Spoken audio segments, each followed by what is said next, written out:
Hello, আসসালামু আলাইকুম বন্ধুরা, সবাই কেমন আছেন? আশা করি সবাই ভালো আছেন।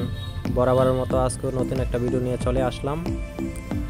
যারা যারা আমার পেজটা দেখছেন, আমার ভিডিওগুলো দেখছেন, ফেসবুক পেজটা ফলো করে দেবেন, লাইক কমেন্ট শেয়ার করে দেবেন, ইউটিউব চ্যানেলটা সাবস্ক্রাইব করে দেবেন, লাইক কমেন্ট শেয়ার করে দেবেন।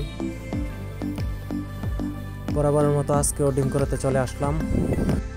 আমার ডিম করাতে ভালোই লাগে, তো দেখতেই থাকুন আমি ডিম কুড়াই।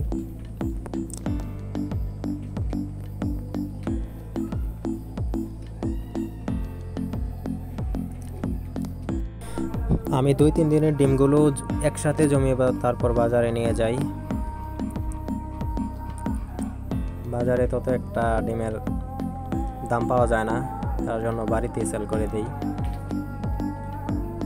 ডিম করানো শেষ হলে তারপর আমি পাখিগুলোকে আদার দিয়ে দেই, পানি দিয়ে দেই। দেখেন কি সুন্দর খাবার খাচ্ছে, পানি খাচ্ছে। এই ছিল আজকের ভিডিও। সবাই ভালো থাকবেন। আসসালামু আলাইকুম। দেখা হবে পরে কোনো ভিডিওতে।